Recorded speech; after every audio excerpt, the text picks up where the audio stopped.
Hər birinizi salamlayıram. Mən məntiq müəllimi Elbrus Həşimov. Bu videoda qəbul tipli bir neçə sualların izahını vermiş olacağam.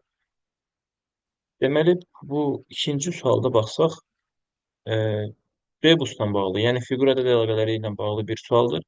Və biz öyrəşmişik ki, kiçik ədədlərdən həmişə böyük bir ədədi alaq. Məsələn, 10 və 4-dən 73 alaram. 7 və 5-dən 61 alaram. Məsələn, hər formada yoxlasanız görərsiniz ki, alınmır. Yəni, toplasam 14, təbii ki, alınan deyil. E, Kvadratları yoxlasam, misilləri yoxlasam hər formada görərik ki, alınan deyil yəni.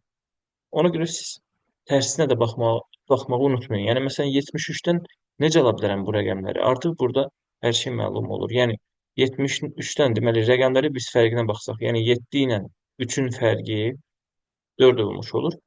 Bunların cəmi isə 10-u bizə verir. Eyni zamanda baxın 6 minus 1 bərabərdir 5. Buradakı 5 alıram, yazıram bura. 6 ilə 1-in cəmini isə 6 üstə gələk 1 bərabərdir 7. 6 ilə 1-in cəmini isə yazıram yuxarıda. Bütün fiqurlarda eyni formadır. Baxın, 5 ilə 2-nin fərqi neçə edir? 3 eləyir. Bunların cəmi neçə edir? 7 edir. Eyni zamanda baxın, 8 ilə 3-ün fərqi 5 edir. 8 ilə 3-ün cəmi 11 olmuş olur. Eyni zamanda 9 ilə 5-in fərqi 4. 9 ilə 5-in cəmi 14. 5 ilə 5-in fərqi 0, cəmi isə 10. Və sualımızın doğru cavabı hansı variant olmuş olacaq? Təbii ki, A variantı. Yəni 61 sol tərəfə yazılmış olacam, 63-ü sağ tərəfə yazmış olacam. Həqiqətən də 61-in rəqəmlərin fərqi 5, rəqəmlərin cəmi 7. 63-ün rəqəmləri fərqi 3, rəqəmləri cəmi 9. Növbəti sualımıza baxırıq. Üçüncü sual. Üçüncü sualda biz diqqətlə baxsaq, siz bu tipli suallarda nəyə çalışmaq lazımdır? Həmişə görəndə ki, yəni ədədlər eyni formada artır, yəni ardıcıl qanunauyğun olaraq artırsa, ilk öncə həmişə yəni yazmaq lazımdır ki, neçə vaid artır. Onları yazmaq lazımdır. Ən standart formanı götürmək lazımdır. Yəni toplamaları. Ondan alınmadıqda, yəni ondan sonra vurmaları və digər üsulları siz yoxlaya bilərsiniz. Ona görə belə stabil formada artmağı siz gördükdə ancaq üstləri yazın. Yəni nə qədər üstünə gələcəm? 129-un üstünə neçə gələndə 45 edir? Deməli 16. Üstünə 16 gəldim, 145. Bu dəfə neçə gəlir üstünə? 22. Tamam. Bu formada ilk yazdıqda yəni əlaqəni görməyə bilərsiniz yəni. Amma axıra kimi yazın. Axıra kimi yazdıqda ondan sonra görsənəcək təbii ki, yəni əlaqə. Əgər alınmasa təbii ki, başqa yolları yəni yoxlamaq lazımdır. Məsələn, rəqəmləri cəmi. Rəqəmləri cəmi ola bilər ki, get-gedə artsın. 7, 8, 9, 10, 11 və yaxud e, 2 artsın və yaxud azala da bilər. İndi baxıram, burada görürəm ki, stabil olaraq artırsa, deməli üstə gəlib toplamaları yazmalıyam. 167-nin üstünə 100, nə gələndə 195 edir? 28-i gələndə. 195-in üstünə nə gələndə 29 verir? 34-ü gələndə. Və burada artıq görsənir yəni əlaqə. Hər dəfə 6 gəlir üstünə. Baxın 6 gəlir. Yəni toplamalar var ha, toplananlar, yəni artmalar. Özləri yəni get-gedə artır. 6 6 artır. 22, 28, 34. Bu dəfə böyük ehtimal 40 gəlməlidir. Həqiqətən də görürük ki, üstünə 40 gəlmiş olur. 169. Və yenə 40-dan sonra nə olmalıdır? 6 6 artırsa. Müsbət 46 olmalı təbii ki. Və görürəm ki, həqiqətən də bunun üstünə 46 gəlsəm, 315-i almış olurum. Və 315-in üstünə gələcəm sual içərisində almaq üçün. Deməli 52-ni gəlməliyik. 6 6 artırsa. 315-in üstünə 52 gəlsəm 367. Yəni B variantını almış olurum. Keçdik növbəti sualımıza. Dördüncü sual məsələn. Dördüncü sualda cədvəl formalı bir sualdır. Burada əlaqəni siz görməlisiniz. 4-ün kvadratı sağ tərəfdir. Normalda belə cədvəl suallarında çalışmaq lazımdır ki, ədədləri sətr üzrə toplamaq, hər hansı ardıcılığı görmək lazımdır. Eyni zamanda sütun üzrə toplamaq lazımdır. Eyni zamanda siz burada böyük ədədi görürsünüz yəni.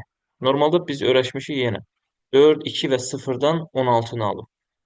Bu 3 dənə ədəddən məsələn 25 alıb. Bu formaya öyrəşmişik, amma burada artıq görürük ki, fərqli bir qaydadır. 4-ün kvadratı 16, 5'in kvadratı 25. 6'nın kvadratı A-nın qiyməti olacaq 36. 3'ün kvadratı 9. Eyni qaydada belə də baxa bilərsən. Bu orta hissəni tapmaq üçün. 4 ilə 16'nın cəmi 20. 5 ilə 25'in cəmi 30'u verir. 6 ilə 36'nın cəmi mərkəz 42. 3 ilə 9'un cəmi nə olmalıdır? 12 olması üçün B-nin qiyməti 1 olmalıdır ki, 12 versin. Deməli, B-nin qiyməti 1 oldu, A-nın qiyməti 36 olmuş olur.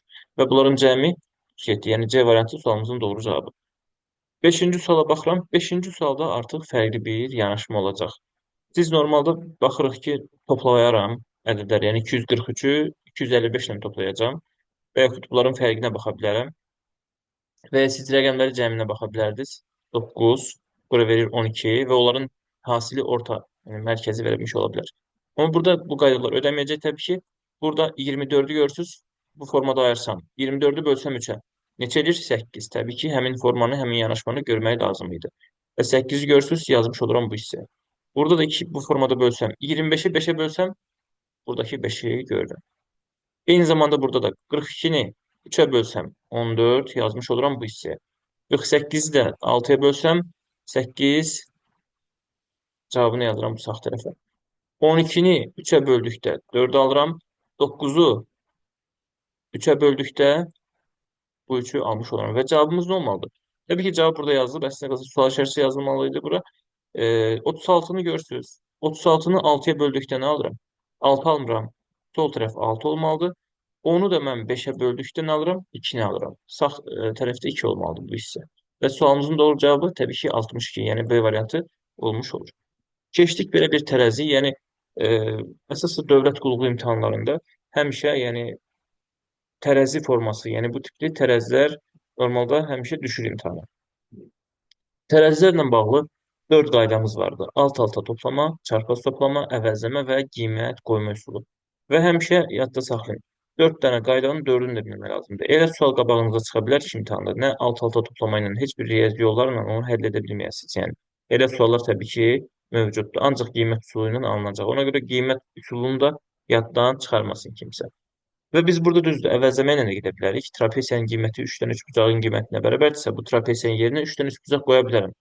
3 bucaqları da ixtisar edib birbaşa cavab tapa bilərəm təbii ki, və yaxud qiymət qoyma üsulunda necə olacaq?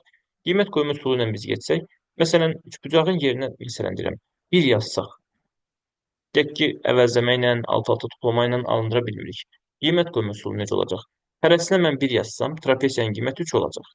Trapesiyanın qiyməti 3-dürsə, məsələn, bucaq 1 olmalıdır. Və üçbucağın qiyməti burada 1-dirsə, mən görürəm ki, burada trapesiya görürsünüz, bura 4 edir. Buranın 4 olması üçün artıq mən 2 dənə kvadratın qiyməti 3 verməliyəm. Bu da təbii ki, alınmır. Normalda siz ilk öncə tərəziyə həmişə diqqət edirin. Yəni qiymət qoymamışdan qabaq və yaxud əvəzləmə, alt-alta toplama və ya çarpaz toplamanı etməmişdən qabaq, yəni etmişdən qabaq daha doğrusu e, yoxlamalısınız nəyi? Bu tərəziyə bərabərdir. İxtisar olması şeylər yoxdur burada. Amma bu tərəzini görürsünüz. Burada elə bir ki, bu üçbucağı artıq veriblər. Yəni sadəcə çaşdırmaq üçün verilib, yəni. İstəyirsiniz, bura mən başqa bir şey əlavə edeyim sağ tərəfə, hərəsindən və yaxud sol tərəfə. Yəni ixtisar aparmaq lazımdır təbii ki. Ona görə bu üçbucağı görürsünüz, bu tərəziyə bərabərdirsə, burada artıq olan fiqurları biz ixtisar eləməliyik. Lazımsız bir fiqurlardır bizim üçün, çaşdırmaq üçün, təbii ki, vaxt aparmaq üçün verilmiş bir fiqurlardır. Bu üçbucaqla bu üçbucağı təbii ki, ixtisar edə bilirəm. Bundan sonra başlayırıq sualımızın həllinə. Təbii ki, mən üçbucağa 1 verdim, alınmadı bayaq. Bu dəfə üçbucağa 2 versəm bəs nə olur? Bax, üçbucağa mən 2 versəm, trapeziyanın qiyməti 6 olmuş olur. Trapeziyanın qiyməti 6 olmuş olursa, kvadratın qiyməti hərəsi təbii ki, 3 vermiş olacağım. Və salam, bizim sualımız hazırdır. Kvadratın yerinə mən 3 yazıram. Görürsünüz, kvadratı 3 almışdım. 12'ni verirsə mənə, təbii ki, bu sağ tərəf də 12 olmalıdır. Və bu sağ tərəf 12 olmalıdırsa, cavabımız hansı olmalıdır? Məsələn, baxın elə, A variantı məsələn. Hərəsinə mən 2 versəm, neçədir bu hissə hamısı? 10 eləmir. Axı 5 dənə üçbucağı bura qoya bilmərəm, 10 eləyəcək. Mənə 12 lazımdır. Deməli, A variantı olmaz. Təbii ki, D variantı olmaz. 2 versəm hərəsinə 8 elir. Buna 2, trapesiyanın qiyməti də 6 idi bizdə. Bu variantı bura qoysam, təbii ki, 8 edir. Mənə 12 lazımdır. Təbii ki, C variantını görürsünüz. 2 dənə trapesiya. Yəni 12 sualımızın doğru cavabı olmuş olur. Yəni 2 dənə trapesiya. Yəni C variantı. Keçdik 7-ci suala. 7-ci suala baxıram. Qanun uyğunluğu müəyyən edin və sual əvəzinə uyğun olan variantı seçin. Deməli, baxın, burada nədir əlaqə? 5'in kvadratını görürsünüz 25. 6'nın kvadratı 36. 4'ün kvadratı 16. A nə olmalıdır? Təbii ki 7. 7'nin kvadratı 49. A-nın yerinə 7 qoymuş oluram. Bəs yaxşı, kənardakı olan qayda nədir bizə? Qanun uyğunluğu nədir? Baxın, qanun uyğunluğuna baxsaq 25 və burada ədədləri görürsünüz 9, 6, 5, 5. Bunların cəmi elə bil ki 25 edir. 13, 11, 18, 7. Bunların cəmi neçə edir? 49 edir. Düzdürmü? Bu hissəyə baxsaq 4, 8, 1, 3. Bunların cəmi 16 edir. Və bu hissənin 36 olması üçün 8 və 11 ilə 9-u toplamış olsam 20. Bu 8 də üstünə gəlsəm 28 olmuş olur.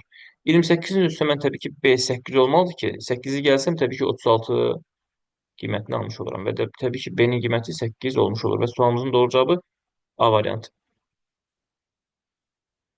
Verilən nümunədəki məntiqi əlaqəyə görə analoji olaraq natamam cütü tamamlayın. Baxın, zəlzələ necə prosesdir? Tektonik proses, düzdürmü? İlğim necə proses olacaq? İlğim da, yəni bilirsiniz, yəni. Normalda bu desən əvvəllər qəbula düşmüş bir sual formasıdır. Və ilğim, belə deyək də, bir maşınla yol getdikdə, yəni əsasda yay aylarında olur.